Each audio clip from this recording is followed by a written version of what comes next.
hear me? Yes. Okay. So we'll begin, and Mary's going to. Okay, I'm going to introduce. She's good. Thank you everyone for coming. My name is Mary Burnett. I'm one of the founders and directors, still a director of Kerr. We are an all-volunteer nonprofit organization established in 1995. Kerr's mission is to educate, assist in resolving environmental issues that affect the public's health, safety, and welfare, and working for a healthier and safer environment. Given the increasing awareness of the harmful effects of PFAS throughout the U.S. and their widespread presence in all environmental media, including documented extensive Will County drinking water contamination, PFAS contamination has become Kerr's highest priority. Kerr has sought the assistance of the Greater Chicago Legal Clinic, Sierra Club, Greater Lakes Against PFAS, and is also part of a coalition for the protection against PFAS. Since these chemicals can be found in everything such as your drinking water, sources such as toothpaste, food packaging, non-stick cookware, household items, firefighting foam, outdoor clothing, stain-resistant products, it's a difficult topic to understand and more difficult to provide answers to what we can do. We hope to simplify PFAS, PFAS, and other communities, and what other communities are doing, and what we can do. So we're off to, who's going to speak first? Jen. Okay. You're going to, Nicole, Okay. Okay, we'll switch places. Okay. I can just move this to give us the whole table. Okay. So, why is Jen, and I'm a Kerr member and a Kerr board member. I'm trying to figure out why the few. Okay. So I want to introduce Nicole Saulsberry. She is a self-described documentary buff and passionate traveler. During her doctoral studies at Stanford University, she received the Fulbright IEE dissertation fellowship to study in Eritrea, East Africa. Her studies in Eritrea and later research experiences in Rome and London prompted her interest in human rights. Before joining the Sierra Club, she served as the special assistant to the president of the County Board of Commissioners and as a budget analyst with the Illinois House Democratic Research and Appropriations Committee. At the Sierra Club, Nicole serves as the state government representative of Springfield, Illinois. Working at the Sierra Club is an extension of my passion for human rights, the right of every citizen, regardless of race, sexual orientation, gender, economic status, and religion, to live, work, and thrive in a safe environment. Yes, hi there. Well, okay, well, thank you so much. Thank you so much for coming. You know, I've been working on PFAS with Sonya, Lunder, my partner in crime, for a while now. I came to Sierra Club in 2019, and it's been an ongoing learning process, and I've done many of these with Sonya, many presentations on PFAS. So if we can get started with the slide presentation, that would be great. Okay, I'm going to be mainly going over PFAS in Illinois, and I'll touch upon some what's going on at the federal level. So next slide.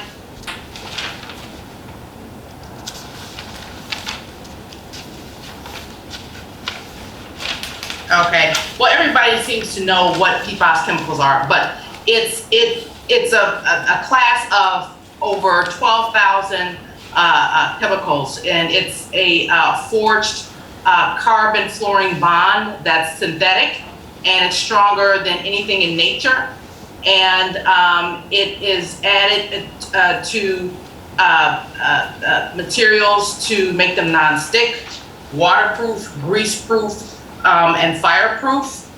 And so a lot of these chemical companies, they sell PFAS for application to products such as paper and textiles as stain resistant, water repellent, and grease.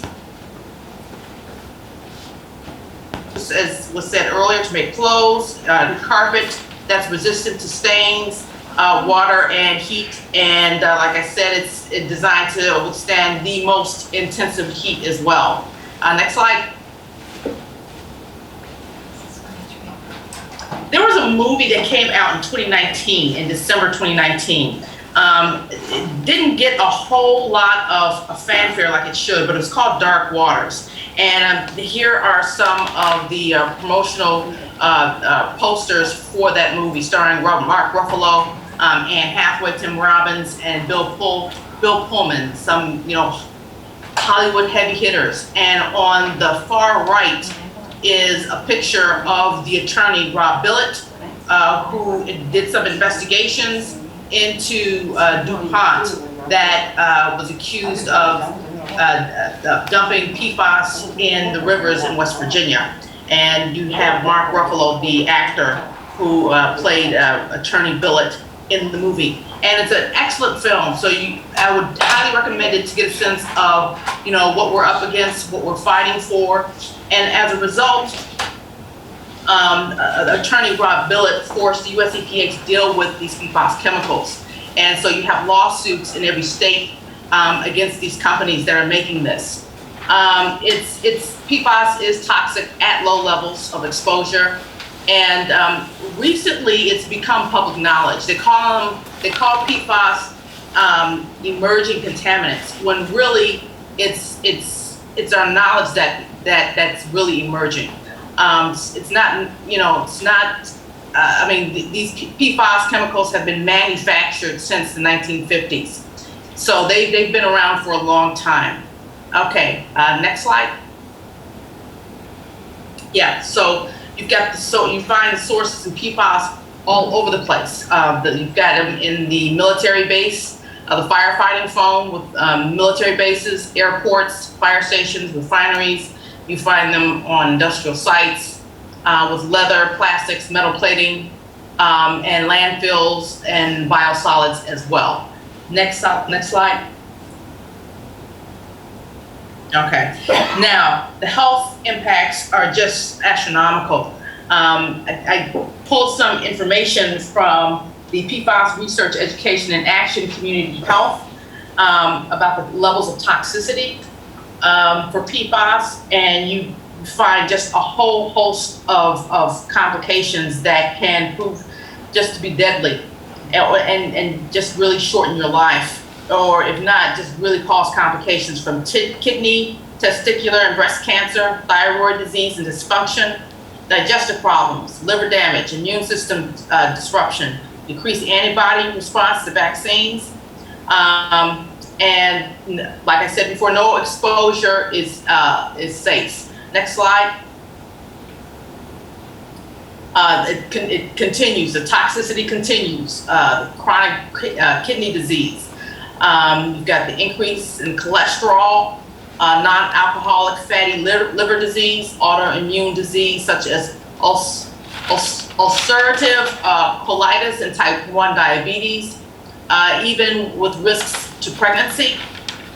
You've got pregnancy-induced hypertension or preeclampsia, adverse developmental outcomes, including small decrease in infant birth weight and altered mammary gland development, shortened duration of lactation in mothers, decreased male fertility, and delayed puberty. And these are the sources where I got this a list from. Next slide. So this is a graphic illustration of just the extent of the exposure. You've got humans being in the center, and we're being hit from all sides of this. And so the question is, since we're being bombarded, and we have been bombarded with PFAS, about probably 99.999% of the human population has this in their system, what are we doing about it to lessen it? Okay, next slide. Okay, well, unfortunately, there's no meaningful federal regulation of PFAS chemicals. There is a voluntary ban on two chemicals, that's PFOS and PFOA, and they use those two chemicals, those two levels of PFAS, because those have been the most prominent and the most lethal. There's non-binding drinking water at quote-unquote advisory levels. and there's no oversight of uses of most PFAS in the firefighting and consumer products, and also no control of facility emissions to air or water. But however, Illinois really tackled that with our PFAS incineration ban bill, which I'll talk about later. And there's no reporting of releases of PFAS. So these are hurdles that we must challenge and we must fight on all fronts. This PFAS issue is not going to go away. And PFAS is even, according to one of our experts, her name is Jane Williams, and she has over 30 years of experience dealing with air toxins. She's based out of California, and I think she's with the Sierra Club as well. And she's been on many, a couple of Zoom meetings with me and Sonya, and she says that PFAS, people just don't realize how lethal it is. It's even more lethal than, I think she said, plutonium. So that just gives you a sense of what we're dealing with. Next slide. Okay, here's the urgency. Why the urgency? As you can see, here's the reason. We've got thousands of impacted water systems that are just impacting so many people, around the country.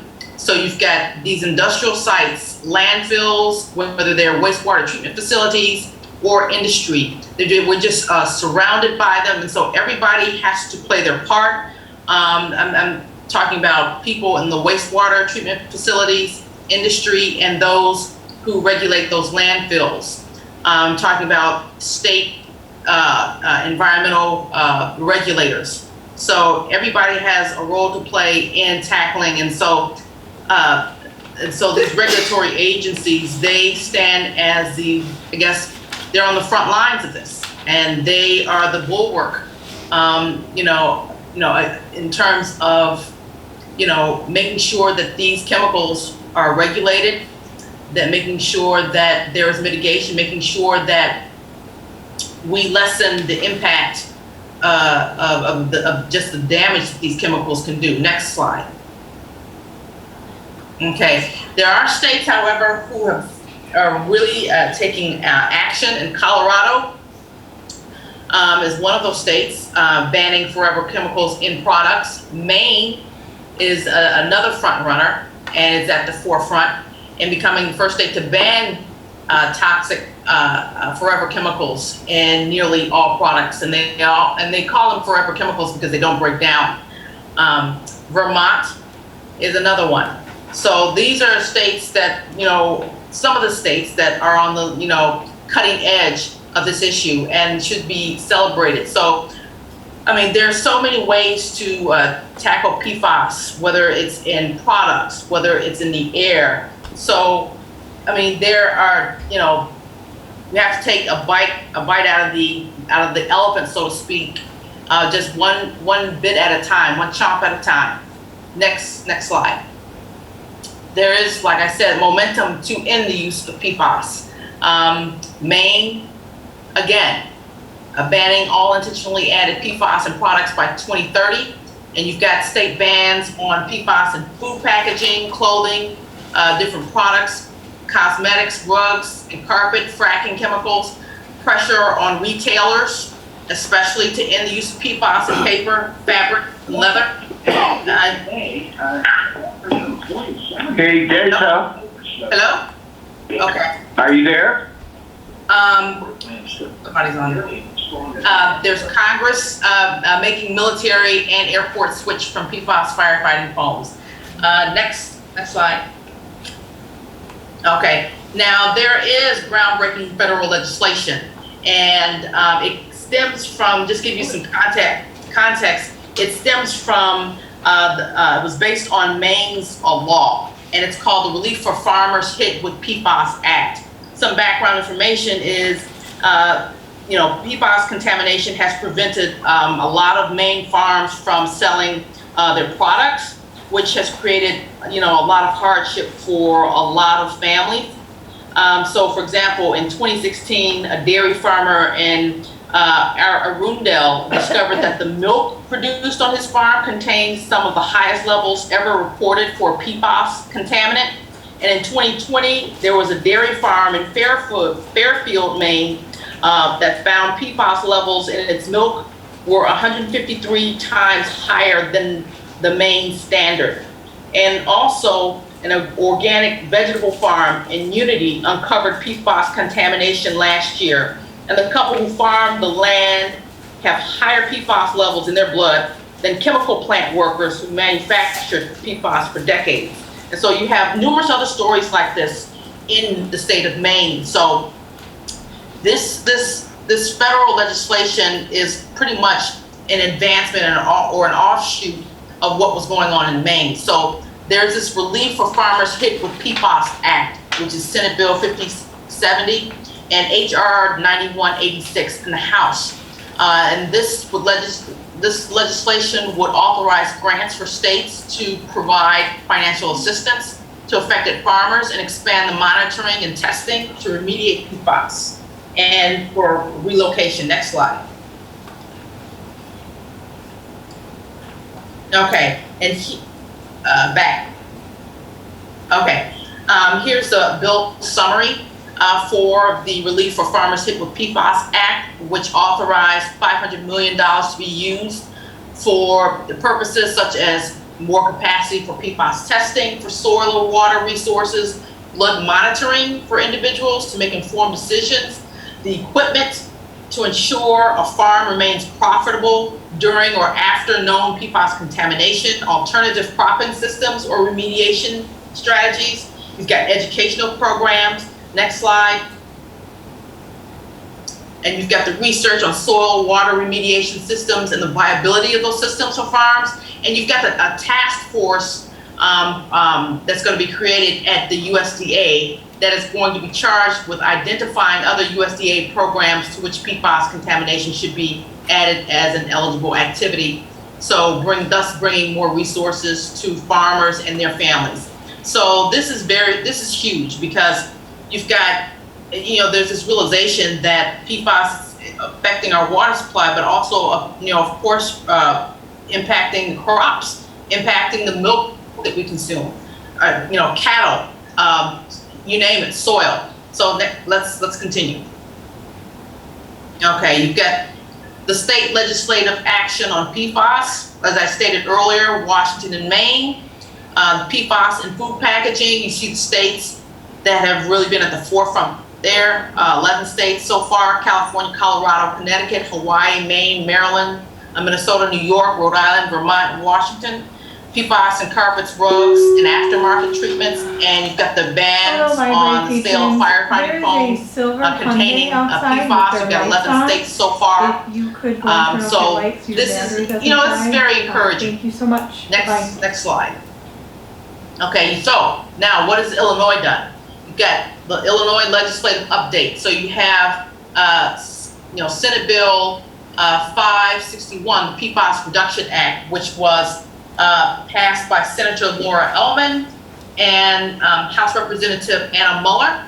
And so it was passed as a first step in a compromise between the environmental groups, industry, and fire chiefs. And it phases out the use of PFAS in firefighting and ends the use for testing and training. And it halts the sale of PFAS by 2025. And so part of this is due to the fire chief's concerns about the affordable alternative. While there are alternative foams being used in other parts of the world, the fire chiefs really wanted to wait until the Department of Defense finishes their research. So, but it's still available for use for emergencies for serious industrial fires. Next slide.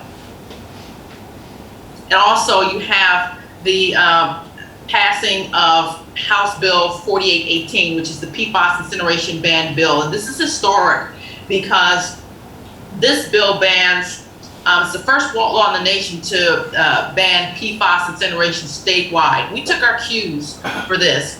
And I really need to give kudos to the United Congregations of the Metro East because they were the community organization that was at the forefront of this whole thing.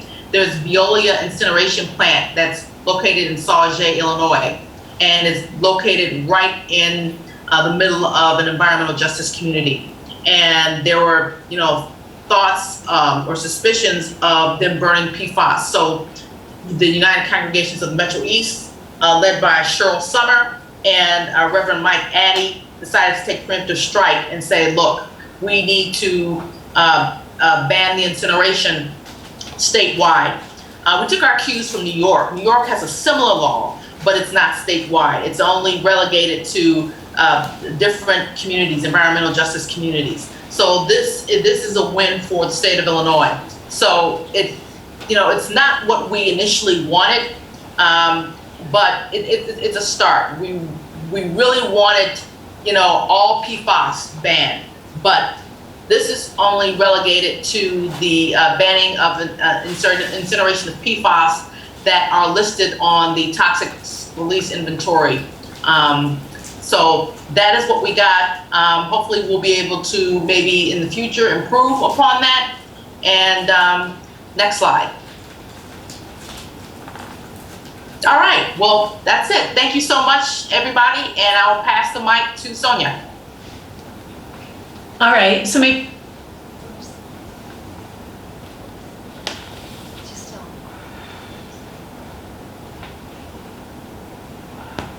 okay.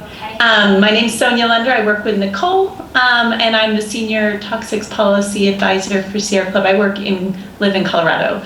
And so we work a lot on this problem of PFAS chemicals. They're virtually unregulated. They're used widely at airports and military bases all around the country still.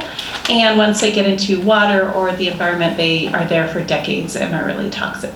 I'm going to walk through a little bit about what we know about PFAS contamination in Illinois. The state has been doing a really good job to do testing focused on groundwater, and as a result has really been able to identify places where there's a problem. We're going to zoom in on Joliet area next, thank you. What you need to know here is that the red dots are concentrations that have been detected above the guidance level. Yellow dots are PFAS have been detected but not above the guidance level. But since this testing was done, EPA dramatically lowered its kind of goal or limit for how much people should drink of PFAS in the water without being concerned to the parts per quadrillion level, which means anytime there's a molecule of PFAS in your water, generally it is above health-based guidelines. So anyone who's got a yellow dot on this map is also now above the health-based guideline. And our tests aren't sensitive enough to measure that parts per quadrillion in drinking water. So if you live in a place and are served with water with a blue dot, it just means that it's unmeasurable, but it doesn't necessarily mean that the concentration in the water is safe. So I've got two screens here. This is zooming in more on the Fox River area and the measurements of PFAS. I don't have this up live, nor do I have the results memorized, but to point out where the concentrations of water have been, you all know better than me which ones of these wells or systems serve the bulk of the people in the community. And there are multiple sources of PFAS water contamination, but this indicates to me that there's a little bit of a regional issue. Love to hear more, and we can brainstorm more if that has been determined. The other thing I think to know once PFAS has been detected in water is that often it's due to this firefighting foam that Nicole described, and those have been used since the 70s. So the contamination of water could be something that has been going on for quite a long time, but we just didn't have an idea that those exposures were above a toxicological concern level, nor did we have the ability to measure them. I will drop, after I speak, a chat in the chat, and also email the organizers the link to where you can get this information for existing water testing. And also this map Nicole showed, where an organization, EWG, has really tried to go in and map potential sources of contamination nationally, but you could zoom into the community and get a feeling. There are wastewater treatment plants that are processing PFAS and human waste and discharging it. There's, I see airports, which are a common source of water contamination around the country. There's a lot of industries that discharge PFAS into the water system. But I think, anyway, you can use the EWG map to say, okay, out of these industries we know use PFAS, these would be some that we'd be more concerned about. What's kind of popping up, and I think the reason this meeting has been convened today, is this idea of setting health-based guidelines, which are the definition of how much of a chemical is safe or unsafe in water, and then also regulatory limits so that there's some justice for communities whose water's been contaminated. Those are two separate things, unfortunately, in the Clean Water Act and the Safe Drinking Water Act. There's a definition of what's okay, and then there's another definition of what would be a concentration that would be illegal, and that takes into account how much money it costs to remove the chemicals from water, how feasible it is, with that idea that if you are in a small system, these water treatment technologies can be very expensive. We don't want to like triple or quadruple people's water bills for all sources of pollution. You know, some are naturally occurring. With PFAS, there have been multi-million-dollar settlements between states or towns and PFAS producing industries. Many of them are not resolved yet, but in some cases, especially near PFAS production plants, state of Minnesota, for example, got millions and millions of dollars to try to pay for this investigation work and also long-term water treatment. So this slide is of health guidelines. As you can see, EPA's new guidelines for PFOA and PFOS are well below 1 part per trillion. It is really impossible for me to describe what a low level of concentration that would be, but still that's the concern level that would be associated with some of those health problems that Nicole described. On the right, you see the guidelines from Illinois. There is one for PFOA. There is not one, as far as I understand, for PFAS or Gen X, which is a new generation chemical. And then some of the rest of them are quite high. So Illinois are older.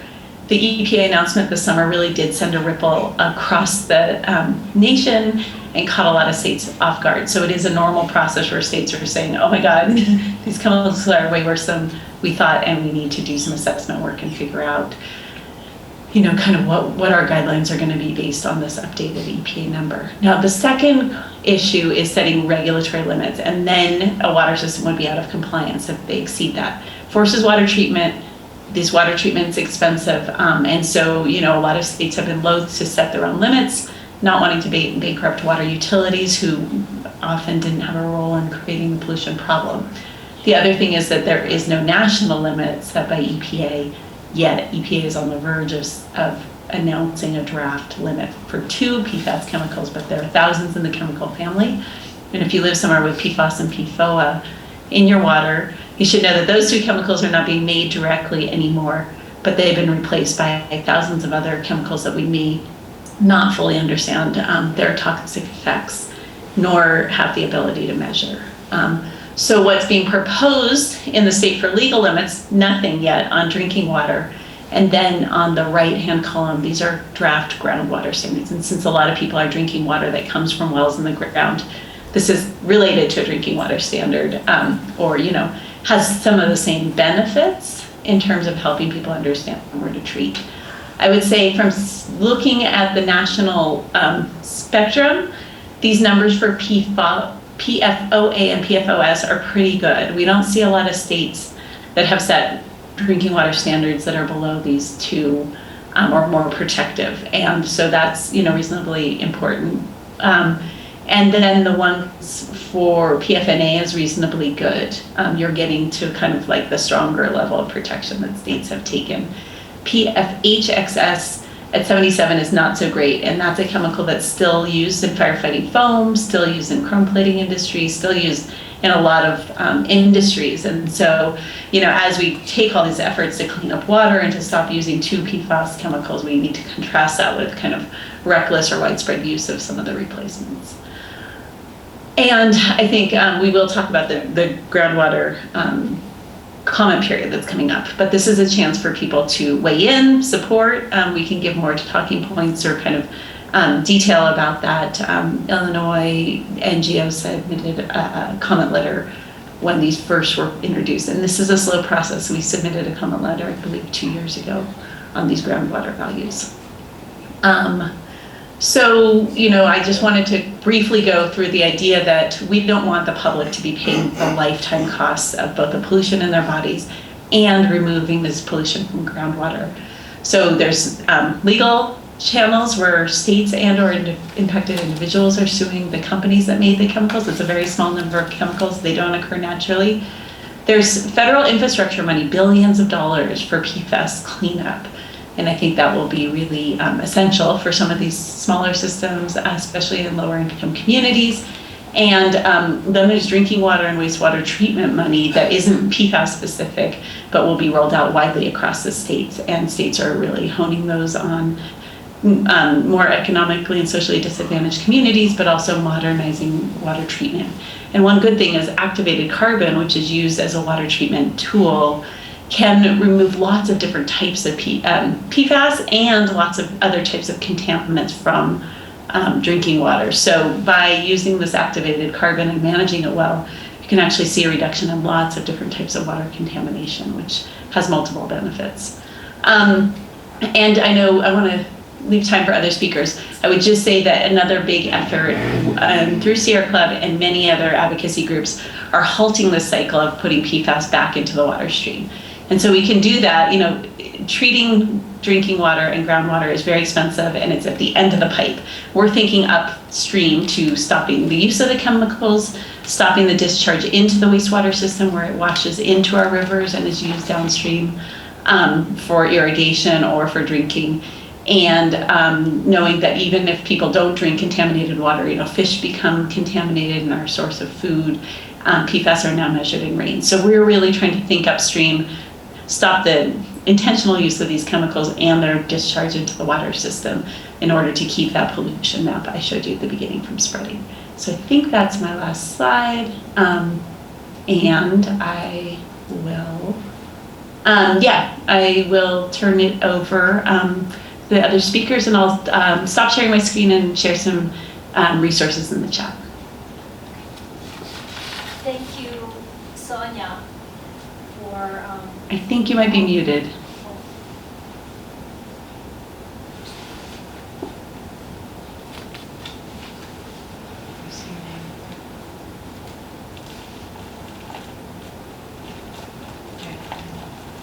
Do you want me to go now, or are you guys going to speak? Well, wait, I see it. Okay. Good. Thank you, Sonya, for sharing a wealth of information for us.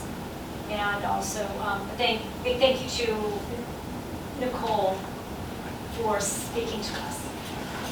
So our next speaker is Robert Kerr, and he is an executive leader and co-director of the Clean Water Group for Wolfpack and a community leader based in Ann Arbor with the Great Lakes PFAS Action Network, a coalition centered and driven by people impacted by toxic PFAS pollution, supported by the Michigan League of Conservation Voters Education Fund, Ecology Center, National Wildlife Federation, and Need Our Water, which is in Oscoda. Having grappled with PFAS contamination in his community of Ann Arbor, he joined the Great Lakes PFAS Action Network to set a new course for the state. The coalition aims to bring communities impacted by PFAS together to harness shared experiences, resources, and expertise, and call for collective action to protect the health of people in Michigan and the Great Lakes region. Rob is an architect, a small business owner, and a 25-year resident of Ann Arbor. Welcome. Thank you. Thank you very much. Thank you, everybody, for having me, and it's an honor to be here. Again, my name is Robert Kerr. I am here tonight on behalf of the Great Lakes PFAS Action Network. And I'll tell you a little bit of, my talk is going to tell you a little bit about me. It's going to tell you a little bit about how I got involved in PFAS. I'll tell you a little bit about the state of Michigan, some of the things that everybody has already talked about. We're experiencing the same thing. And then I'll talk to you about GL painting. Okay, again, my name is Rob Kerr. I am an architect, and I've been here in Ann Arbor for 25 years. In Michigan, if you live in Michigan, everybody appreciates water. We do a lot of, all of our recreating is generally in water. We drink water like everybody else. But we find that PFAS has entered our water system, particularly here in Ann Arbor. In 2017, our Republican Governor, Rick Snyder, had enacted what is known as MPART, which is the Michigan PFAS Action Response Team. It was a multi-agency reaction to a growing PFAS problem with contamination. Throughout, since 2017, the state has spent millions of dollars in testing our water systems, and they have found that our estimates at this point, about 1.5 million of our Michiganders are drinking PFAS in their water. We've also tested and have identified 11,300 sites in the state of Michigan, and we're still counting those. Most of that pollution has either come from military bases, airports, and manufacturing companies such as plating and chroming companies. Here in Ann Arbor, our biggest problem is a plating company that's just north of town. We take our water from a place called the Huron River, which is our 85% of our water comes from the Huron River. And this plating company north of us has been polluting the water since 2018. We discovered the water in 2018 because of the MPART testing. And the city of Ann Arbor has spent, we talked about cost to the community. At the moment, we've spent $2 million in cleanup. As that water gets pulled in from the river, it gets filtered on a GAC system, which is the granulated activated carbon. That takes out PFAS and PFOA. We have found that the removal of long chain PFAS has been very effective with the GAC system, but we're still getting breakthrough shorter chain PFAS. So in our city, we're still grappling with that. We're still trying to reduce the amount of PFAS, but we're still getting about, added up all the PFAS, there's 5 of them, about 20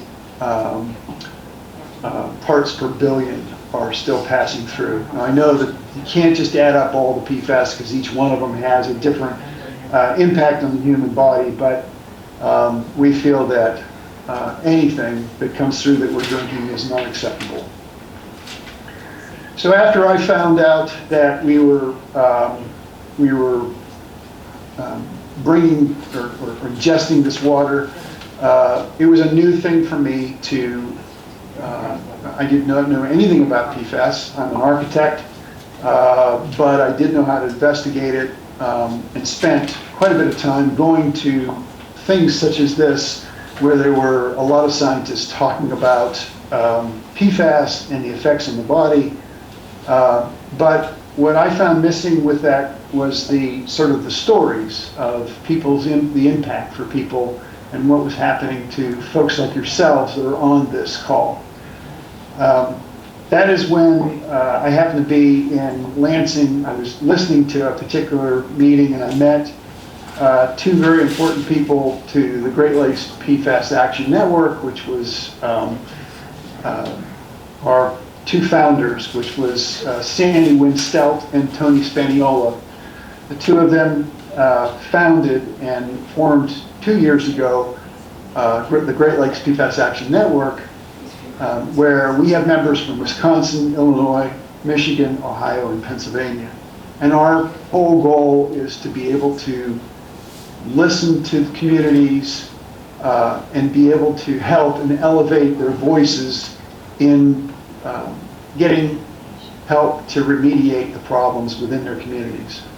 Some of our folks are impacted farmers that have had sludge that's been spread on their properties coming from waste treatment plants. Some of them are drinking water that's been contaminated by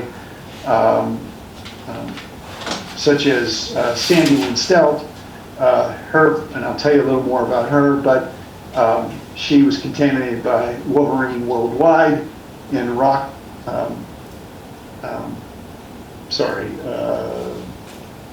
Sandy in, Belmont, Michigan. Pardon me, I was going to say Rockford, but it was in Belmont, Michigan.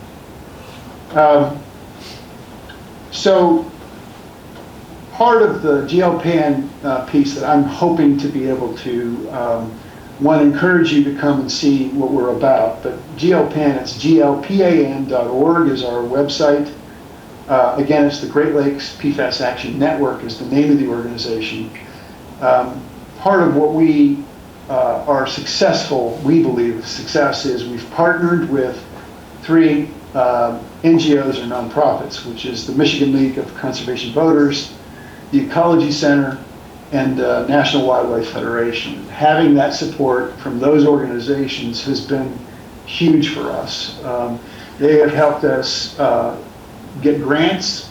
This year was the first year that we were able to have a call for grants, grant proposals, where communities that are grappling with this problem can come and they can propose, small grants. We're talking between $2,500 and $5,000. But the idea would be they would propose a particular project that they need within their organization. And just as an example, from just testing your water, your city water, or your well water, to air sampling, to we had one organization that wanted to have a community gathering to create a mural about PFAS and water contamination.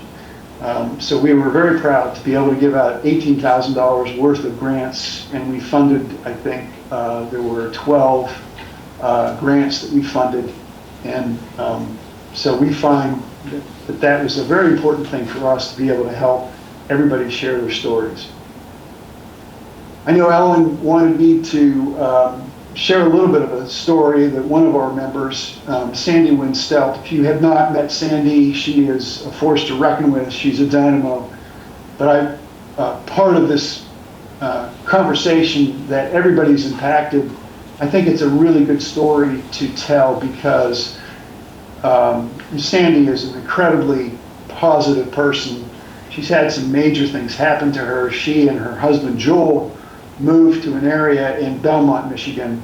They bought a house and they lived near this Christmas tree farm, and they thought it was great because they were away from people and they were able to be in a place where they really truly loved and could be by themselves on this nice piece of land. Her husband Joel had died, I think it was in 2019. Joel died of liver cancer. And Sandy had that impact to her. Obviously, it was a big deal, but it wasn't until a year later when MDEQ, which is the environmental quality organization in Michigan, came to test her water in her well. They didn't really tell her what it was about, but they came in and they said, "We want to test your water," and they found that her water had PFAS in it, and that Christmas tree farm that was so beautiful next to them happened to be where Wolverine had planted 28 acres of Christmas trees on top of contamination in barrels and leather that had been sprayed with Scotchgard to keep them from waterproofing. So here she is, she's lost her husband to cancer, and they test her water. She has her blood tested, and she's 750 times the national standard with PFAS in her blood. Sandy has since had thyroid cancer, so she's an advocate for us. And Sandy would tell you the good news is that she found out about the PFAS in her water, and when she was having issues, she was able to tell her doctor that she does have elevated PFAS in her body, and I think that she would tell you today, if she were here, that being able to know that and to have that information and to convey that to her doctors and physicians that were taking care of her, she believes that probably saved her life because they knew something. So I think part of all this to everybody on this call, as we're all grappling with trying to take care of this massive problem, it's everywhere in this country. It's not just the ones that have been looking for it, but we need to share this information with each other and support each other and lift up our voices to be able to inform our congressionals, everybody that's hears these stories, bringing the personal people to it. It's one thing to talk about so many parts per billion, but having a story like Sandy's and like Ann Arbor and like Oscoda, Michigan, which is a military base that they have been polluted to, which many of the bases have been because of the firefighting foam. I wanted to because we talked about a film earlier about Dark Waters, I also wanted to say something about a film that was filmed in Michigan and offer it to this group. If you ever want to watch, share it with your group. It's a film called No Defense that is about military bases. I know Illinois has military bases, and this would be a good film to show. It's about Oscoda, Michigan, and their continued struggle with the Department of Defense and trying to get them to clean up their pollution. Again, I hope that GeoPan can be a help in Illinois, and please feel free to contact us in Michigan. We share a great piece of water together that I think that everybody around the lake, we all share our help and help each other. It would be a really great thing. I'll stop there. Again, my name is Rob Kerr. Thank you very much for having me. And if there are any questions, I'd be happy to take them. Rob, can you hear me?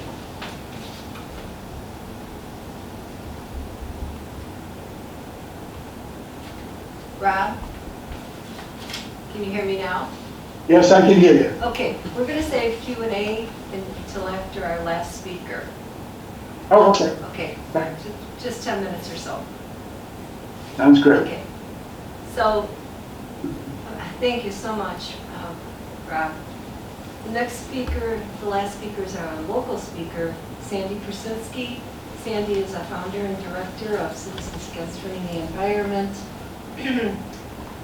Sandy's a lifelong resident of Lockport. Sandy loves researching and going through permits and documents, and she loves speaking in public. No, I don't. She's lying. So we're going to get up closer to our area. We've discussed more about what's going in Illinois and the other states, now in Michigan, and so now locally we're going to discuss what's been going on here. We have very, very, very high levels of contaminants in some of the wells in our area. And if, I think it was Sonya, they had the map. I don't know if she can pull that map up again and target into Crest Hill and Lockport and some of the Joliet areas. That would be nice. But in the meantime, Sandy will go ahead and start talking. After learning about the incredible, shocking high levels of the PFOS and PFOAs in many of our communities, which exceeds the United States Environmental Protection Agency's health-based levels by as much as 3,750 times, and no less than 100 times, Kerr felt it was our duty to get involved in this critical issue and to give it our highest priority. Some of the different communities' water supplies, I can give you a couple examples. One is the College View subdivision, well number 1. The exceedance of the United States EPA health advisory limit is for PFOS is 2.2, 110 times higher. Other areas, communities in our area, Crest Hill, well number 10, PFOA is 13, 3,250 times higher than the health advisory level. Crest Hill well number 7. PFOAs, 775 times higher. Crest Hill, well number 1, PFOAs and PFOS, PFOA, 3,750 times higher, and PFOS, 135 times higher.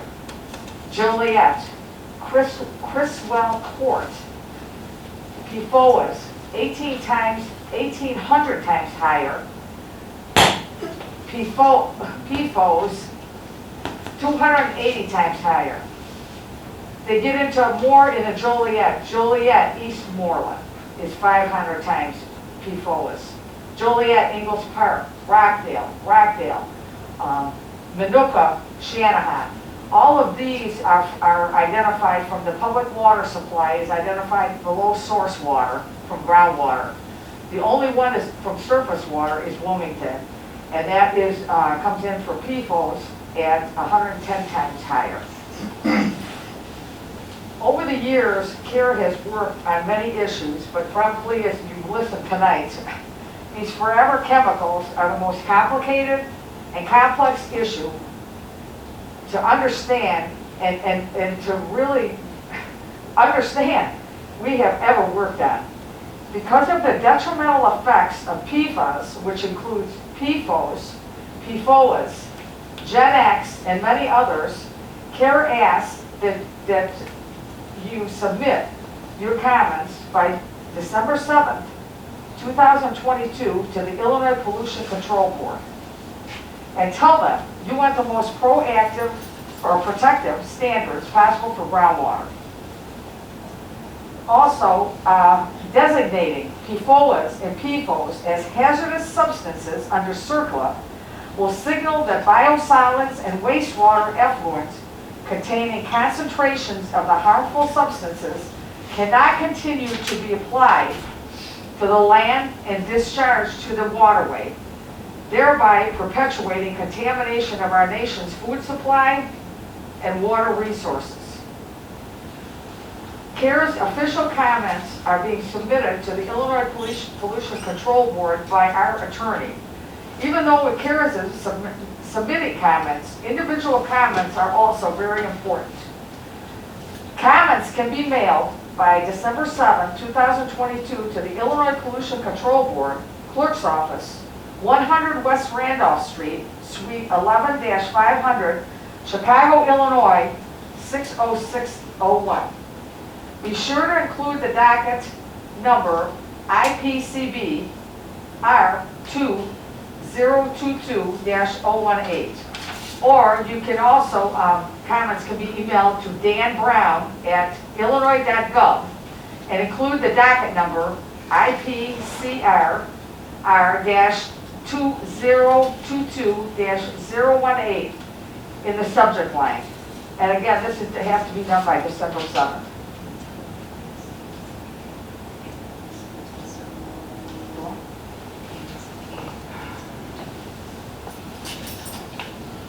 Sorry. Let's see. Only working together can we hope to achieve success in this endeavor. I'd like to open it up for the question and answer period with our guest speakers, and if you have any questions. I got a comment. They can hear me. Okay. If you go to Menards, for example, I've done plumbing in my house, plumbing on the water system. They have a tape called Teflon tape. Teflon tape is what you put on the threads when you screw the pipe together. Yes. What's the chance of that material flaking off and in the turbulence of the water generating particles? Can you hear? Can you hear me? Can you hear our speaker? We can't hear the question. Repeat it, I'll just say, does Teflon tape on pipes cause PFAS? Does Teflon tape on pipes cause PFAS? Pipe joints. On pipe sealants? If the Teflon tape that you put on pipes, if it peels off, the concern. So how do we have to unmute it? That's just one thing, I guess. Yeah, that Teflon is a polymer, so they use PFAS chemicals and historically used PFOA to make these long chain fluorochemicals. And so that tape is very useful, it's very flexible, it's durable. But when we think about the parts per quadrillion, it's probably shedding even just a little teeny bit of unpolymerized, unreacted Teflon. The thing we don't know enough, but the one thing that has been suggestive is that same material is in Glide dental floss. If you've felt Glide dental floss in that tape, you feel that they have the same qualities, being that smooth. And one study looking at American women did find an association between people who reported using that kind of floss and higher measurements of one individual PFAS chemical in their body. So that's about all we know about it. And at least with the tape, you just use it once. It's not really necessarily in the part that contacts the water versus floss, where you're using a different piece every day and you're kind of putting it right there in your mouth. But these are really those weird, hard things that we're trying to figure out about the PFAS chemicals. Okay, I've worked with pumps at ComEd, and I know you have seals inside the pump where the shaft is rotating, and you have gaskets in the pipes. What's the possibility of those seals containing a Teflon material and the gaskets? Again, you've got turbulence, you've got particulate matter from the rock nearby going through the pipe, knocking these pieces loose. So could it be from the wells themselves, the well pump itself, generating some of this contamination? Summarize that. Bring it up to her. Who can summarize that? Well, let me ask even a simpler one. Do the polymers, like in your plastic water bottles that everybody drinks from, and does that shed enough? I mean, not even getting into the pumps in your wells, just like the water bottles that everybody drinks from, does those shed enough? Do the polymers in Water Water bottles, I bottles. think are notorious, yeah. Would that shed enough would that to shed come up? enough to come up? We can't hear a thing, so you'll have to relay any questions you want for anyone. Oh, turn it, switch it on. Would the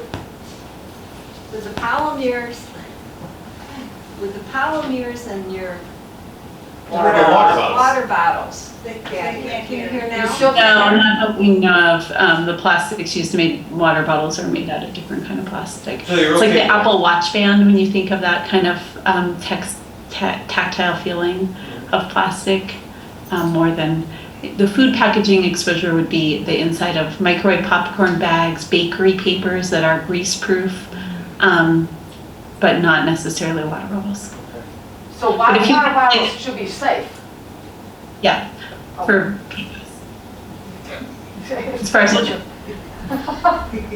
Concerning PFAS, right? Anybody else? Questions? I have a question for Sandy. Thank you. In your report, you said they only did the surface water testing at one site? That's what the, yes, for the Wilmington site, yeah. What about like the Lockport Prairie? Has that been tested at all? Do you know? I don't know if the Because if Lockport. Hanson's gonna have these infiltration galleries, I and we don't agree. know where the water's I coming agree. from for them. Arnold, you and I have talked many times on this, I agree with you 100%. Okay, is there a question here to ask?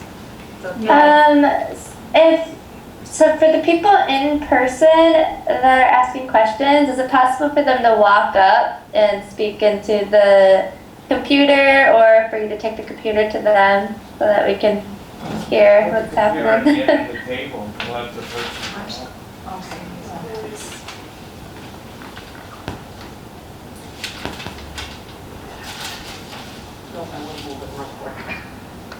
It's connection, be careful.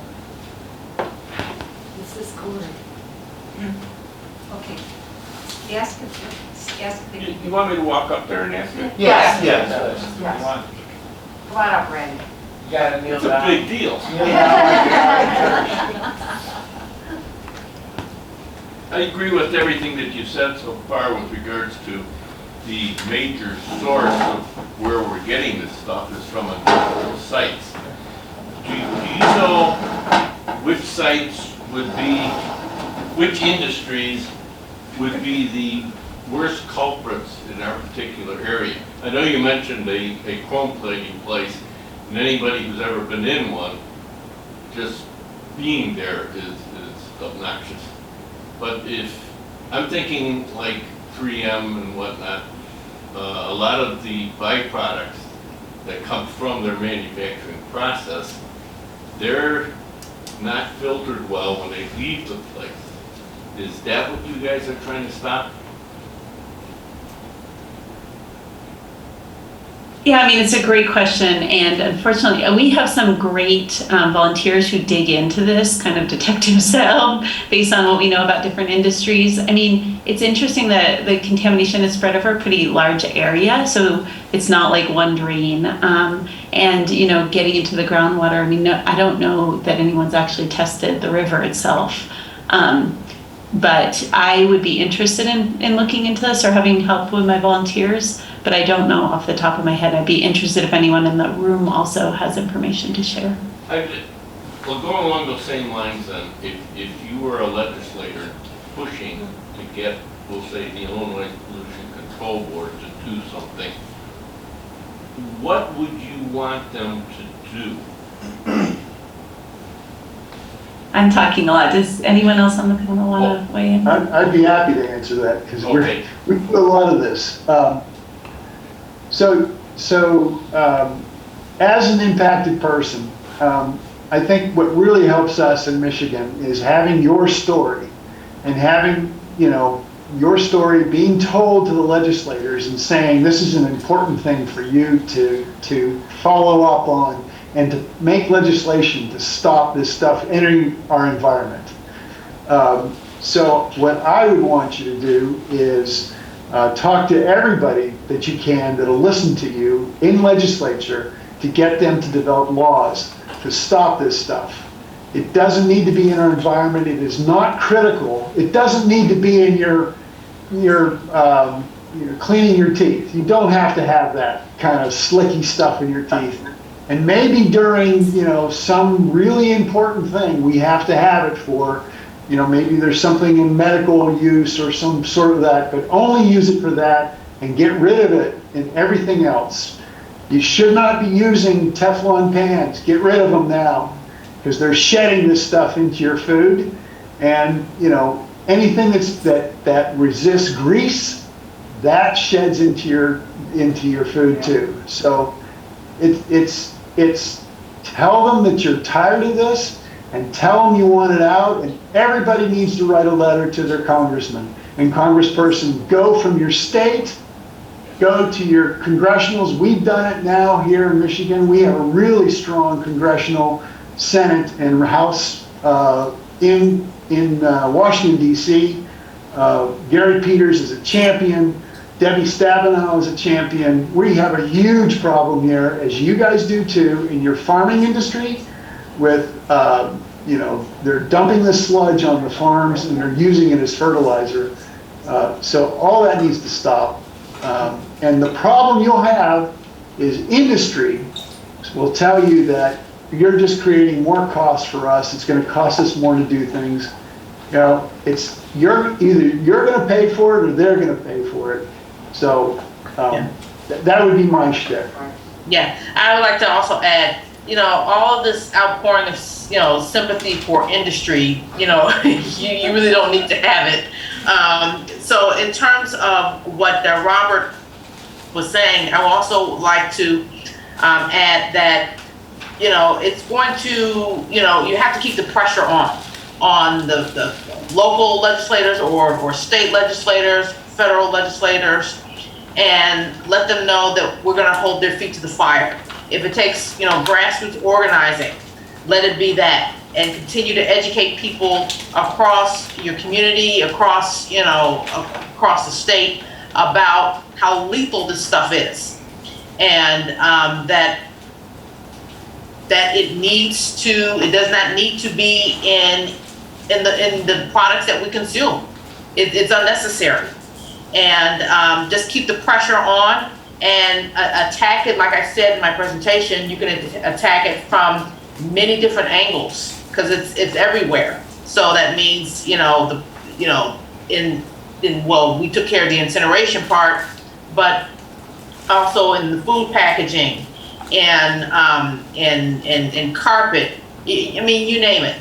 So there's room for everybody to participate. There are different angles that you can take it, and it's gonna be like a groundswell, has to be a groundswell effort.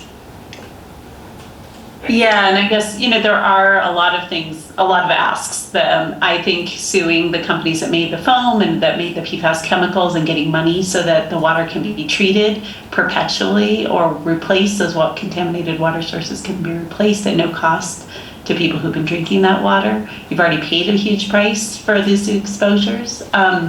I think that passing laws to restrict the dumping right into the wastewater system, we're putting in place and fighting for permitting in refineries, at airports, at chemical plants where that waste gets put right into the river or into the sewer system where it gets concentrated and put back on food crops. There's a million things to do. I think that both the prior speakers are right, that it really takes the demand from the community, the idea that pollution's been acceptable for a very long time. People haven't been told that they've been exposed. This information is coming up, and our knowledge of how deadly these chemicals are is coming decades late. So I think that demand and that outcry has been essential for elevating this conversation and the urgency about fixing the problems. And I guess I'd just put in one plug. Sierra Club grassroots members have funding and are doing some water testing. So I know, we do trust the state for the methods that they're using and for the way they're collecting samples. But we are starting to look at the rivers that are water sources or dumps in so many cases. So if people are interested, we could connect you with a volunteer team that has a budget and is really thinking about ways that they can help make that pollution more visible. Either, a lot of people haven't had their water tested the way you have in Illinois. Not to say that you're supposed to be grateful for that, right? But also just, we're doing work around the country to try to deal with this problem. And one thing we are turning our attention to is rivers. People are like, well, I'm not going to drink the river, but that someone downstream will, and the exposure that people have if they're catching and eating any kind of local fish. And just that idea that we're using our rivers as a dumping ground is another place where we want to galvanize attention and think about that pollution prevention piece. So I'll put my name in the chat, but it's also, I think, on the flyer, and welcome conversation. If I could add just one more thing. Everybody in that room and everybody online tonight, if you had the phone number of your representative or your congressman and if you picked up the phone and left them a message tonight and say, I just sat through a presentation and they tell me everything is polluted. I don't like this. I don't want it anymore. You need to stand up for us. If you would do that tonight, if this number of people would get a lot of attention, because when they get these phone calls, I can tell you in those offices, when there's 25 people calling, they start to listen to it. And if you continue to do this and ask your friends to call, it'll make a big difference. We've experienced it here in Michigan. I never thought it would make a difference, but I did it. I picked up the phone. I even got calls back. And so do it. Pick up the phone. If this stuff just turns your stomach, please pick up the phone and make that call. And also, if you can participate or ask legislators to have a hearing on this, to get more people involved, to spread the word out even more so, that would be a good thing to have. Have a hearing and have experts come in and testify about the growing problem of PFAS and how it's impacted them, or how it's impacted the environment, et cetera, Anything you can pose to your legislators to amplify this even more. That would be very, very helpful. I have a question. Take a seat. Fun to see everybody. We had no idea how many people are in the room or in the camera. Hello, I'm a been Kerr member for about 10 years, and I've also been with the Sierra Club since 2001, been a member. I have a question. I worked in the food industry most of my life. And about 35 years ago, they decided that they were going to take the trans fats out of the foods. So the French fries had different oils, and the other parts of the food, different oils, different lards were put in to get away from the trans fats. Well, I was in the maintenance end of it, and it was a nightmare because the new stuff they were putting in wouldn't wash away. They stood there, and, you know, it was like Teflon. You couldn't wash them away. We had steam, hot steam, squirting water. The pipes, the sewer pipes going out of the plants, they were huge pipes, were clogging up. We couldn't unclog them. We had to get rods to come on and power rod them out. And I'm thinking, okay, these are similar to what we're talking about, stuff like Scotch Guard that doesn't wash off. So this may be the biggest dirty secret ever, that we got away from our traditional oils to make ourselves healthier, but did we? Something to look into, because they don't wash away. Yeah, that's way outside my realm of expertise. Me too. Sounds like you had firsthand experience, though. Anybody else? Questions? Well, the one question I would ask, or comment I would ask is. Anybody on the Anybody on the phone want to say anything? I know it can be hard to jump in when you're on the phone.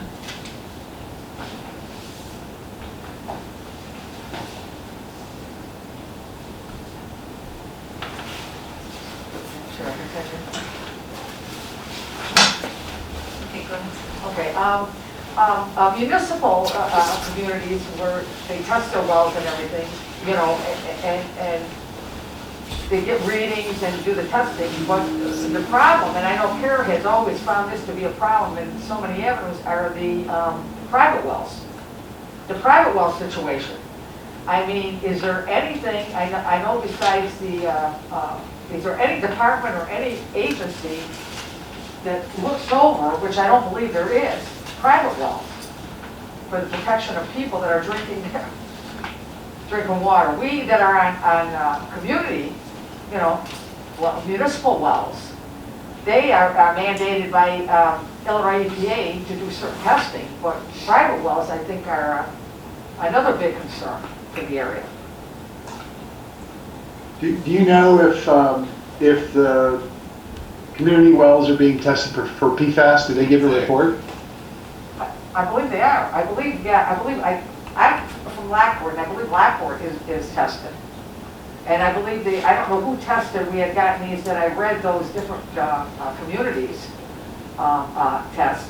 But, and that's not to say should it go further, but that opens up another question. I mean, communities, as far as testing this or finding excessive amounts and trying to remedy this situation, I know you had said as far as lawsuits or whatever, because it shouldn't be up to the communities, the municipalities, and basically the taxpayers to pay to remedy a situation where none of us have you know, contributed. I mean, it's the people that are producing this toxin.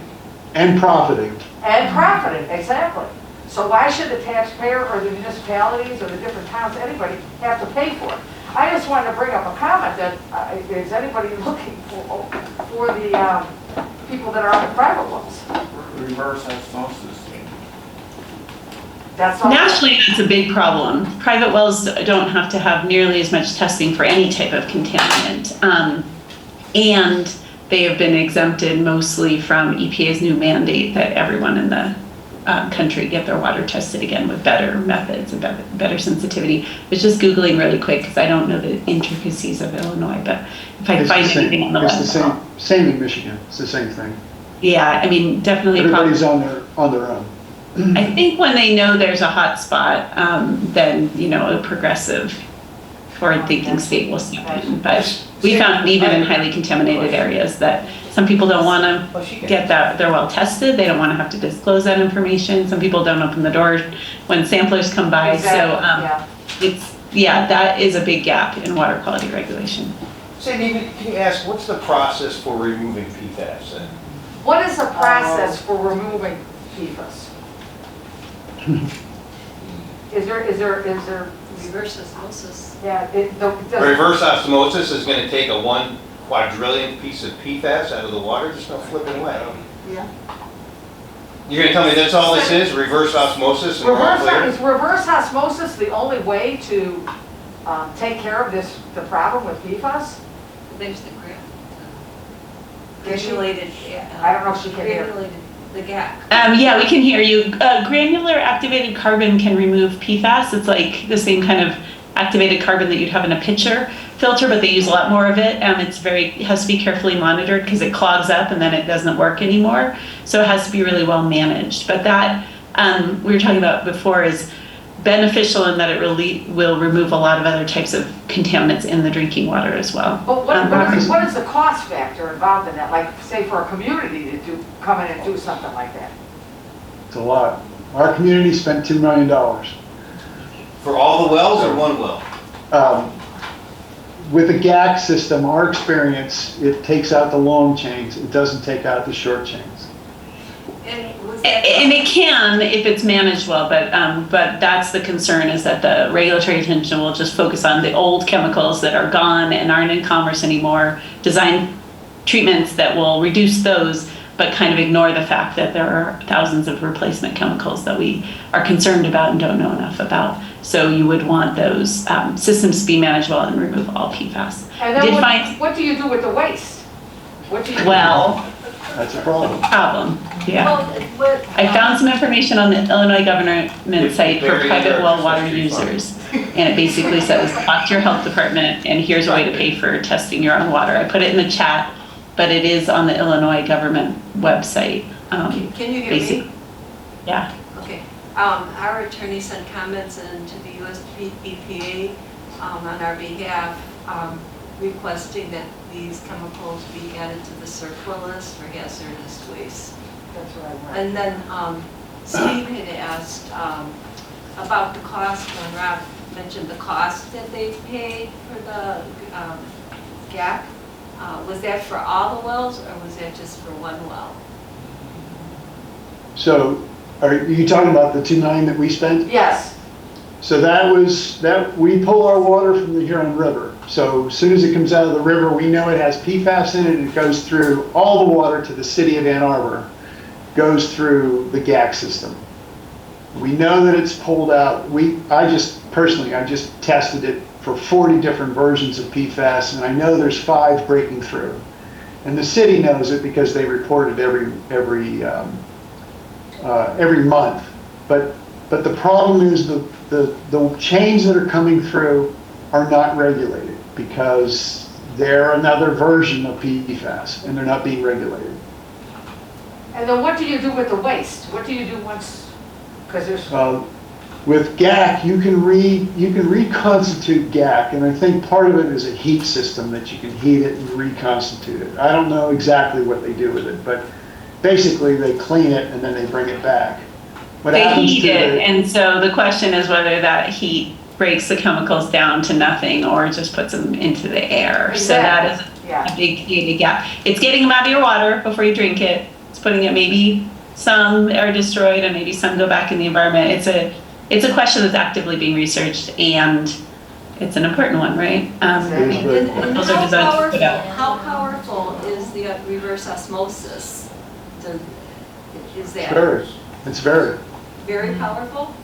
Yeah, reverse osmosis takes a good bit of it out. I don't think it takes everything out, but it'll probably take 80 to 90% out. I don't know the exact number, but, and again, it depends on how much is coming through, right? How much you have in your system. So if your system is overrun with PFAS, it's not going to do what you need it to do.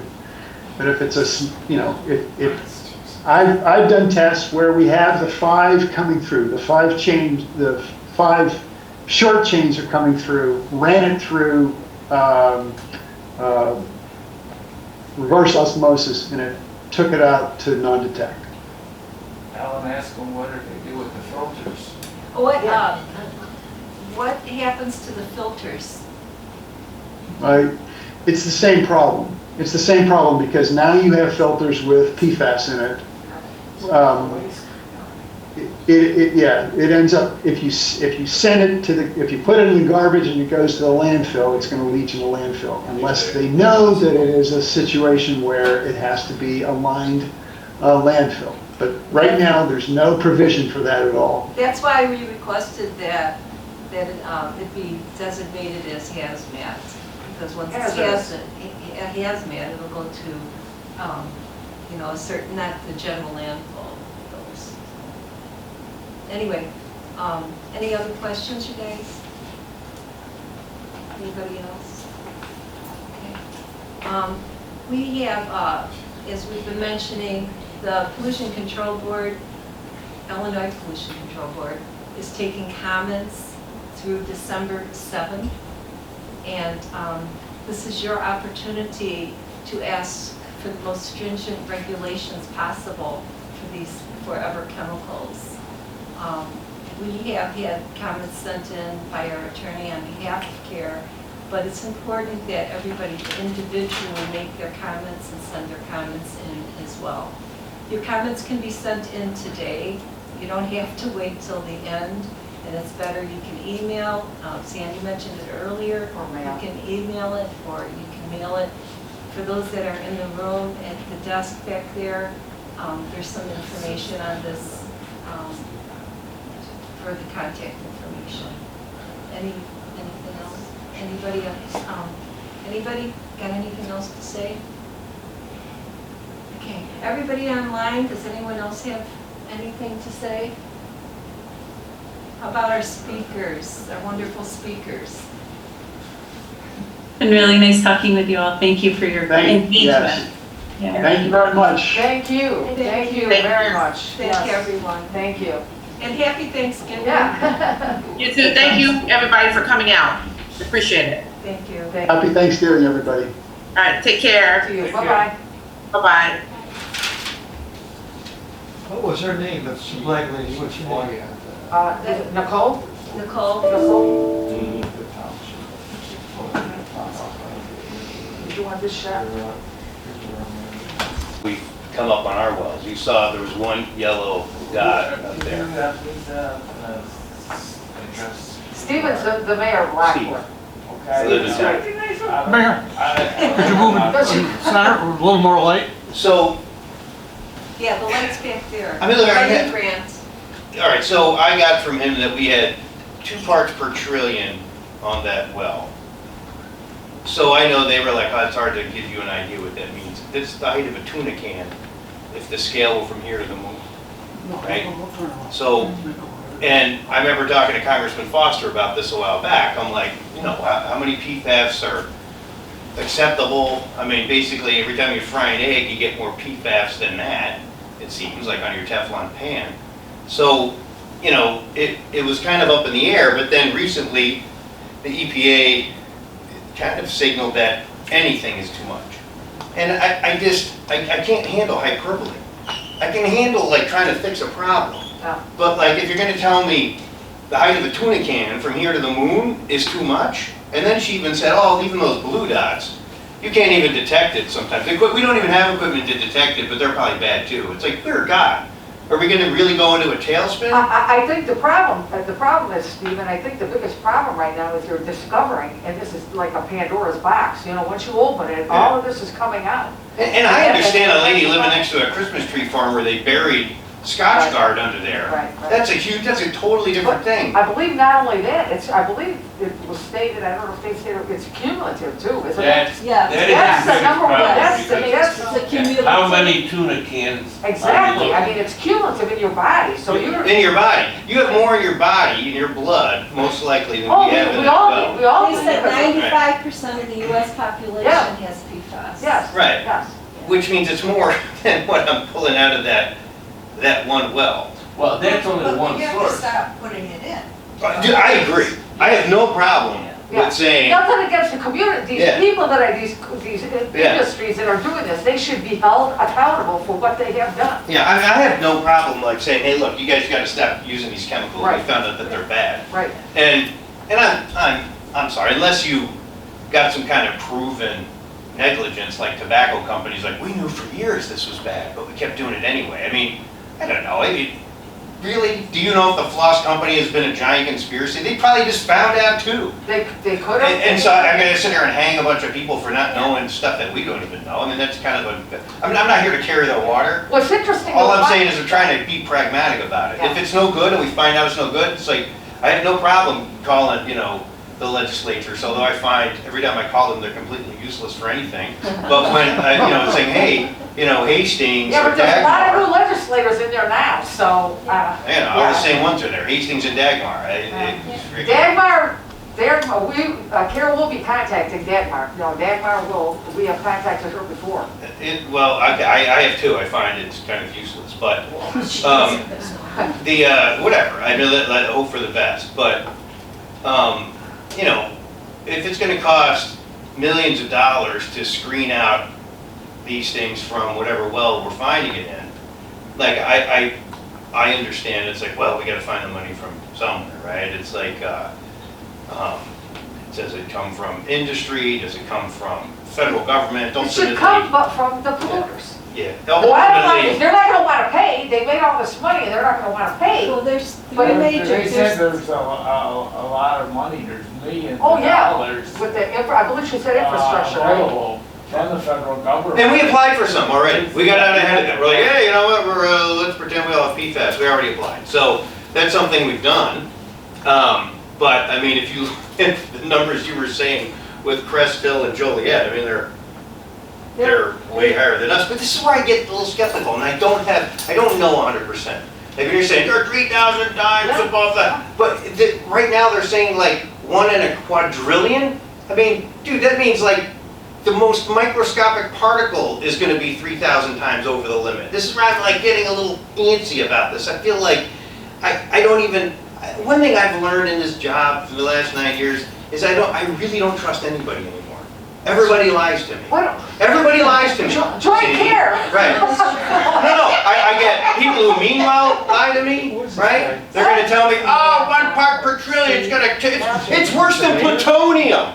I'm sorry, you tell me this. Would you rather ingest plutonium or fry an egg right now on your Teflon pan? Because I'm going to say, I'll take the egg, right? So I'm having a hard time going off of it's worse than plutonium. I understand. So these are the things that just annoy me. I don't mind solving a problem that's real, but I don't like hyperbole. And I don't want to sit here and say, we need $10 million to screen all our wells because somebody said suddenly it went from like, 2 parts per trillion. Like I said, the height of a tuna can from here to the moon, well, that's too much.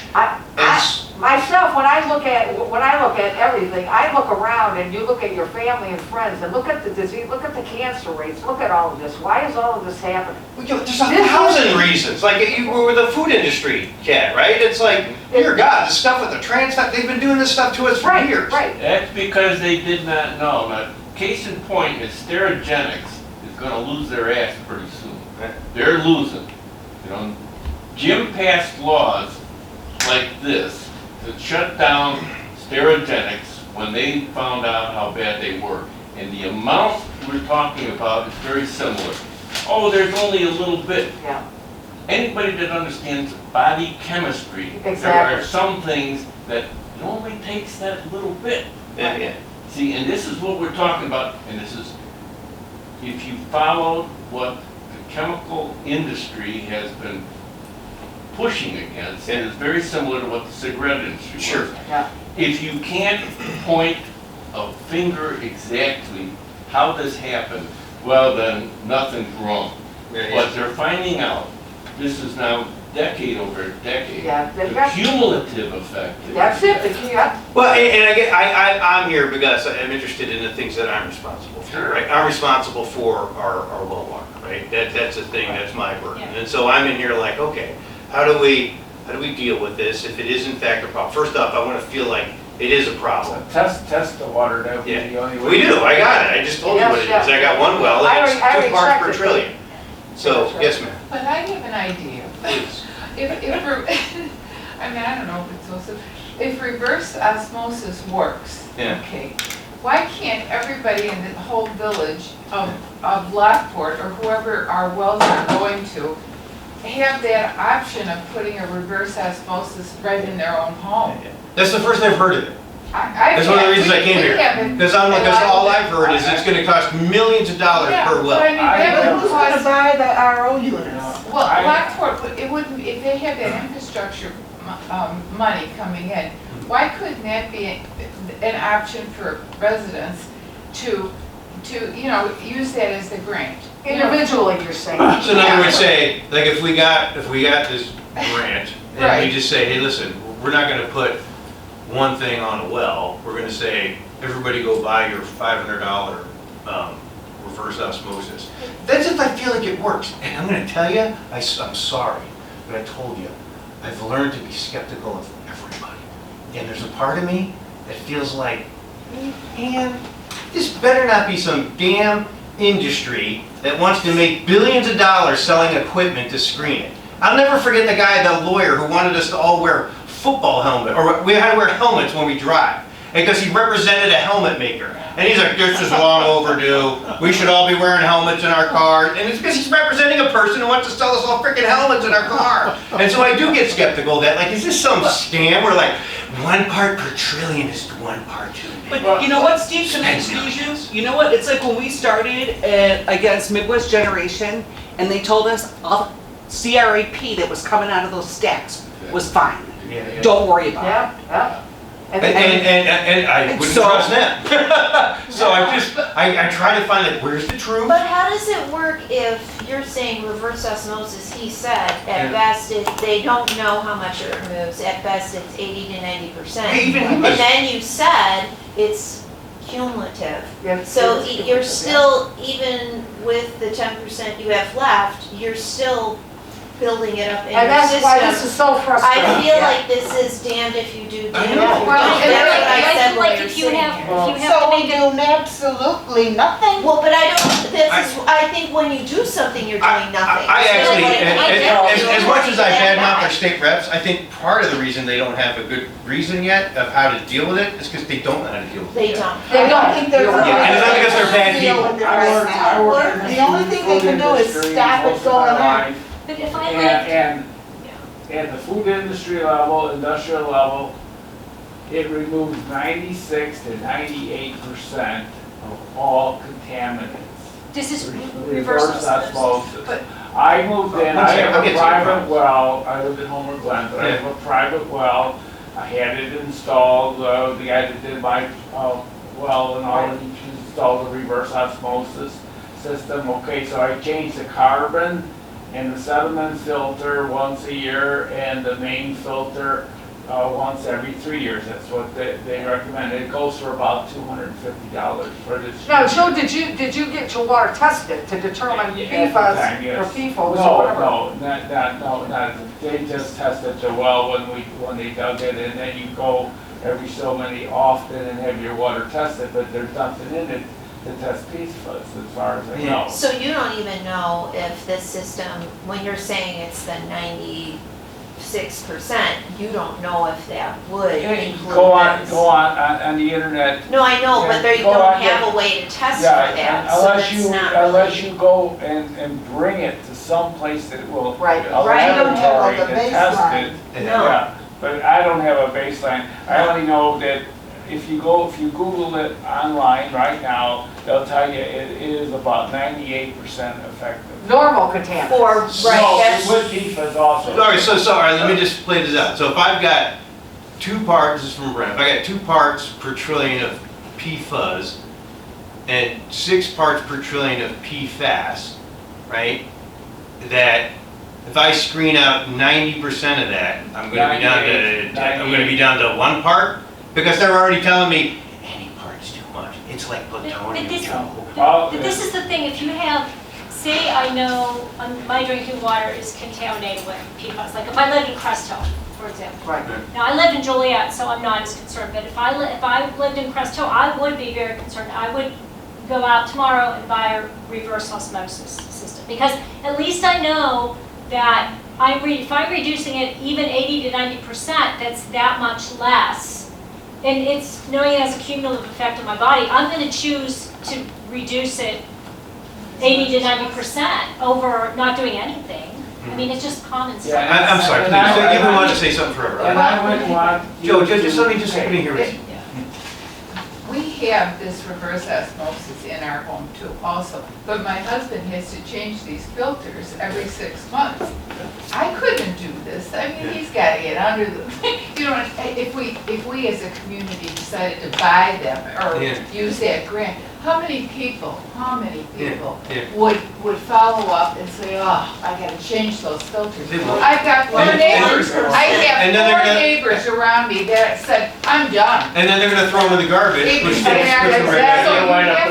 Yep, so you have to take that into consideration. It's quite a process. It is a process, my husband is. But I think, you know, Okay, first of all, I have RO2, and it depends on where you mount your unit. Don't put it under your sink. Yeah, Put it in your basement. Yeah, I did. I got mine in the basement instead of under the kitchen sink. Yeah. It's in the basement, so I can work on it. If- And I just run the polyflow tubing up to the sink. If people have RO units and they choose not to maintain them, then that's their choice. Well, But they have it's true, it's choice. just saying it's not truly fixing the problem, and then when you have the Exactly. discarded filters, Now what are you gonna do? that part threw me completely. I'm like, It I don't know what to probably do with the that. best thing is for us to do it at the source, right? Yes. At the well. Yes. So it probably Yes. is best. You got two problems. The first one is trying to hit it at the source because you're trying to reduce the amount that the public is seeing as fast as possible. Right. But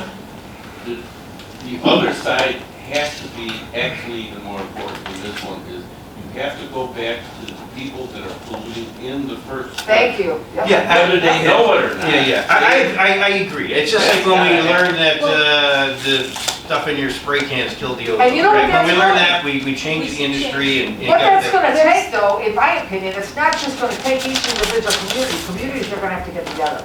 Right. I think, it's the old Good power, luck with that. power of the people have got to bring people, when they look at that list, they look at that list with Crest Hill or this one or Joliet or Lockport doesn't have it, but everybody comes together. Now, you get all these people together, get the populations together, it's the power, it's the people Like you did power. with the cigarette industry. Exactly, Yeah. exactly. And, but there's three major sources of all of this.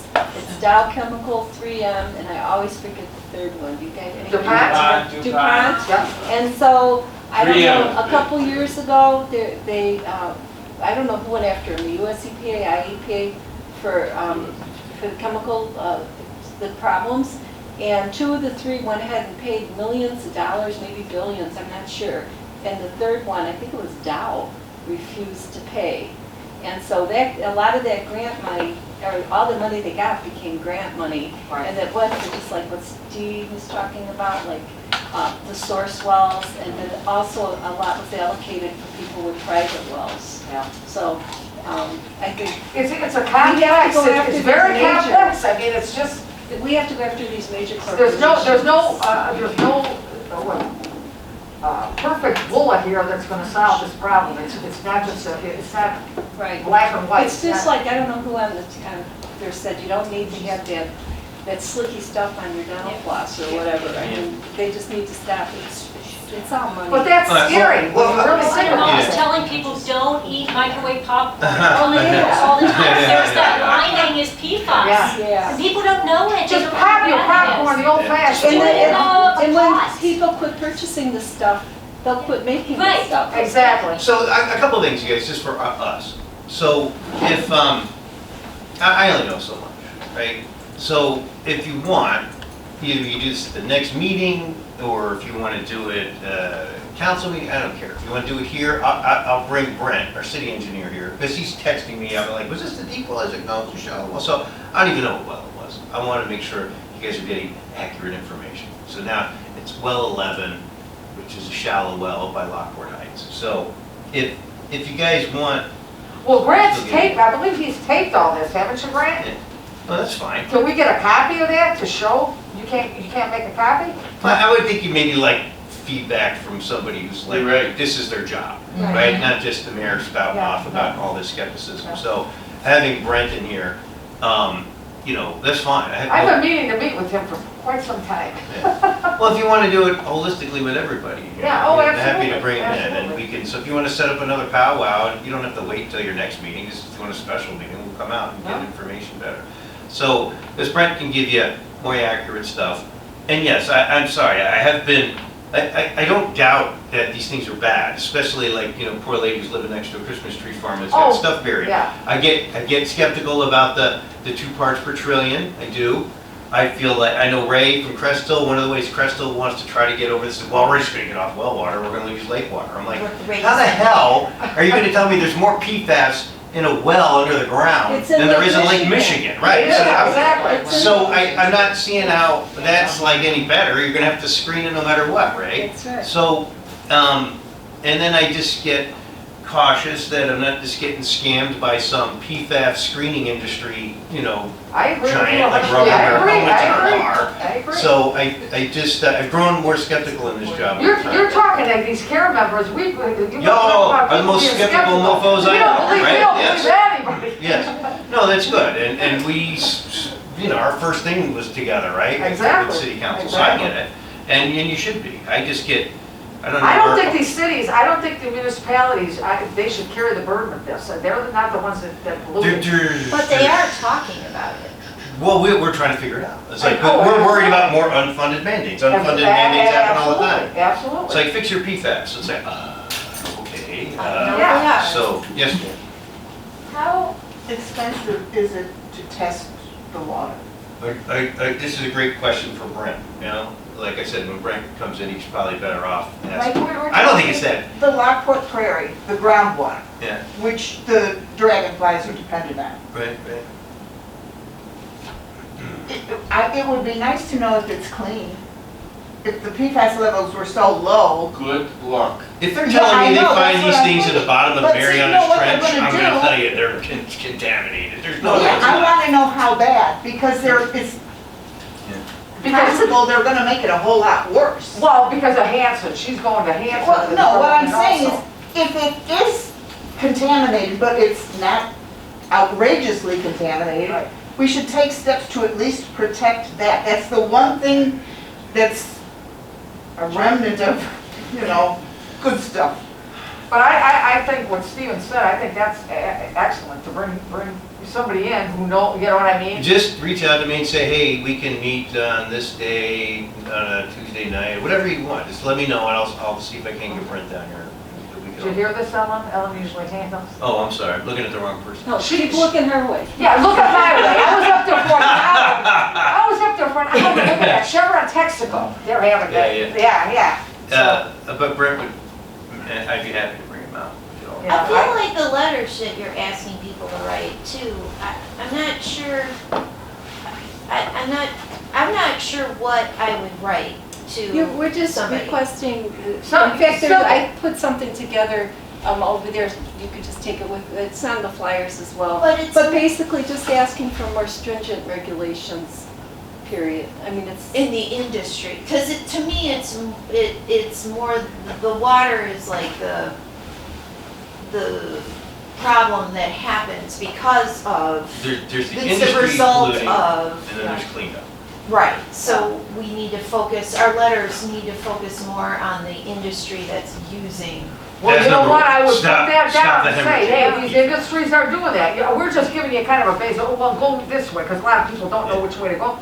But yeah, you go, you've got more, But is it absolutely. the Illinois Pollution Control Board that has the authority to go after the industries? Because this particular comment period is related to one phase of something. It's one phase of something. So it's just like I said before, where we had the attorney asked to write a letter to the US EPA to create that as The hazardous waste for the waste, so it PFOS, doesn't go in the PFOS, regular yeah. landfills. Yeah. So there's different Well, I said comments my for different comment, this is things. complex, this is not, It is, this is and not, this this is is so the worst, confusing. this is the worst thing I think we, in all our years that we have worked on, the And most. you know, we have, I we mean- have that, Keith Harley is with Chicago Legal Clinic, and he's a pro bono attorney that's done work for us for many years, probably 15 years, going back to the power plants. And, you know, what he does is he also teaches at Kent University. And so when things come up, he gets the students, the law students, Yes. to do research A lot of on research, this. So before anything comes, that's why we feel confident in the information that's being provided, because we know it's been brought through like a fine-tooth comb. Well, he's But the looking at thing it, is, he's looking at it from the he's- legal point of view too. He's the going, he's a legal, lawyer. yeah, so but he's using the facts that are out there Right, and the today. testing It's that has like- been done, everything that has already been done, the tests that have been done. Yes, and like Steve was saying, and that, you know, the concept is going here, well, it could be wrong, or it could be something else, or whatever, but the information that we provide is typically, like, something like this. Yeah, but- It was so confusing, like Sandy said. I said, I have no idea how to present it, period. So they had to walk us through this. Well, because to a certain complicated. extent though, I'm with Steve. When he said plutonium, I cringed. I know, it's like, I mean, I mean, I'm sure this is because when you take an effective cumulative, but Yeah. when you say something like that, because we've worked on nuclear too, and you know the situation with nuclear, come on. Having it here, or Agreed. I think we need to wait till January. you gotta let them know that. Yeah. So we have a care meeting the third Monday of the month. Yeah. And he was saying it's December 19th, I said, because of the holidays. Because of the holidays, it's Maybe gonna we be should rough wait for till everybody, so January. probably. it's up to you. You just tell me. I'm sure Maybe in he's January. Unless you want to, I mean, we can always throw, I mean. He's saying, It's your- you your throw it call. to him and You tell me. he'll have the guy there. Yeah, Brett. So, I mean, if there's some action on your end. in the meantime, I'm just even waiting for what the Illinois legislature is gonna come up with. Right now, they don't even know. So I think if you wanna wait till January, it's not like I'm gonna get information between now and then of like direction, so. Have they given you a timeline on when they'll give you information, the legislature? I honestly, if I'm giving them the benefit of the doubt, it's just probably, they're trying to figure it out too. It's like, geez, there's probably people saying the same thing I am. 2 parts per trillion, really? Is this really? And then you have all the industries talking Right. on the other side of their. Right, they're gonna tell you that, you know, a billion parts per trillion is fine, right? So they're gonna tell you that, and then I'm just trying to find out, like, okay, we're, But you gotta keep in mind that cumulative, that is a big deal, the cumulative effect. Because you look at it from my point of view, I mean, I look at my age, but look at the future. I mean, these children that are being born now, you don't wanna see, if you care anything about the environment, you don't wanna see future generations being inundated and look back and say, boy, these people didn't know what the heck they were doing, you know? well, I'm glad you guys brought this. I think it's, you sometimes have to help yourself. You don't wait for the. Yes, yes. Exactly. I mean, if you feel reverse osmosis is good or helpful, then do it, and then, I don't know, store them on a shelf, don't store them in the old filters, I don't know what to tell you to do. Well, right, that's the I waste. I call all No, the you can't. disposal Yeah. companies. Yeah. We have New Wave, but I called the other ones too. Yeah. And they all came up with the same thing, just throw them in your garbage. That's all it's gonna happen. They just say put it in the garbage? They didn't know what to do. They don't know what There is not, they don't have a, there There's no isn't a place to bring it. regulations. It's- Yeah, yeah, no it's, regulations. Waste is all. Tracy brought that up about a year ago, that question, and I followed through it, and I called, I don't know, 3 different service disposal companies. Well, I'm glad they got that passed with the incineration, at least for a few of those. They All right, stopped. if it's January, just tell me, just text me the date and the time, and I'll, We could probably even do it maybe the January's care meeting. Right, Ellen? Hey, don't ask me, everybody takes votes, I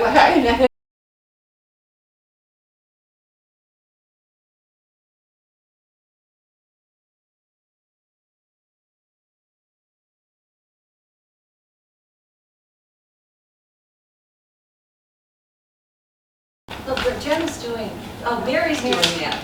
Yeah, Mary's, we changed around the last 10 minutes here. So, We can't hear you again, Ellen. okay, so we have to stay apparently in front of this. Well, how's that gonna work when the audience wants to speak with the questions? I can hear you. How is that going to work when somebody in the audience wants to speak for questions and answers at the end? You're probably going to have to repeat it to us. You'll probably have to be like the mediator between the So, people on here and people there. If I turn this that way, Now, Jen, maybe if you say something? say something. Oh, hello. Yeah, so whoever it's facing, whoever probably the mic is facing Joe, are the did you people say we can hear. Hello, everyone. But yeah, if you just repeat the questions, I think that's probably the best Could you hear Joe? in terms of Oh, you can't hear me either. being able to hear it. We'll have to, whoever it is has a question, Ellen, they'll have to ask you, and then you'll have Okay, to, because you can't, no, they can't hear you. no. So you'll have to be the, Unless we stand up close to the computer there. Yeah. That works too, That right? works, or somebody could just be repeating something. Okay. So, and didn't I see Iris? Oh, there she is. Cool. Okay, so. You could also write the questions in the chat and we'll be able to see them. You guys have all used the chat before, no?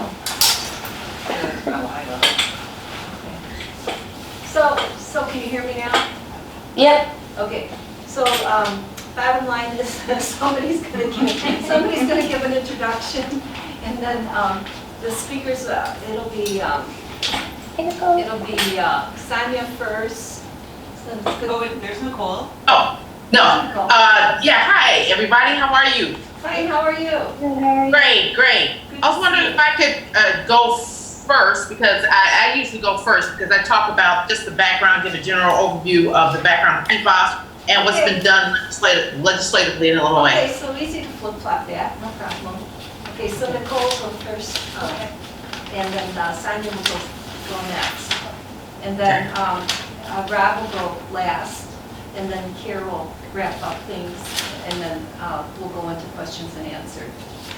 Okay, and we can each present our screens, our slides individually, right? Correct, yeah, you And should. Nicole, if you want, you can do our slides. Nicole and I are sharing a presentation, but, or if you want to not worry about it, Nicole, I'd be happy to advance them when you. Was someone able, there's a map that shows, the areas with the most contamination. I think one of you may have it.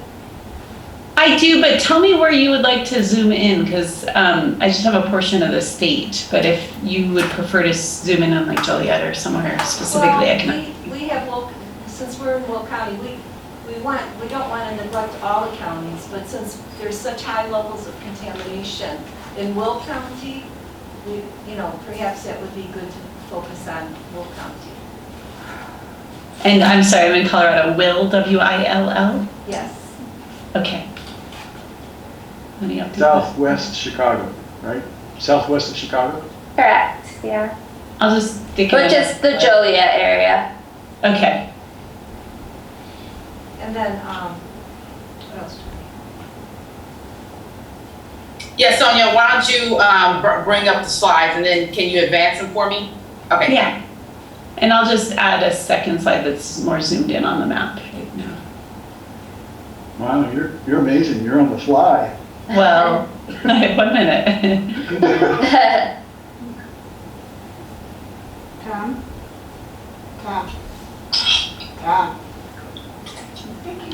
How many people do you have there in person?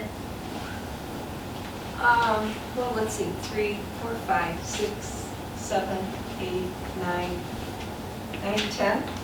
10, 11? Something like that, 10 or 11. Nice. Hi, everyone. And then we have like a couple, two on Zoom. Maybe for me, that's gonna It's be got all. the slide there. Yep, there's you here. It's not. Let me ask him, I'll be right back. So, we can go on speaker view. Okay.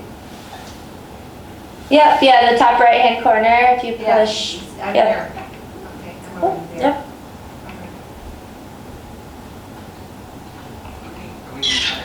Well, You're going with the other lady though, what aren't you? happened, how come did Diane say something? Say one. Is Thank that you, good? Jane. That's Thank good. you. All right. Thanks. Thank you. Uh-huh. Okay, so, hi Diane. Hello, everyone. Good to see you. Hello, hello. He's my partner. Partners in crime, there you go. Well, Partners in pollution. yeah. I'm so glad. Okay, so are you guys ready? Can we begin?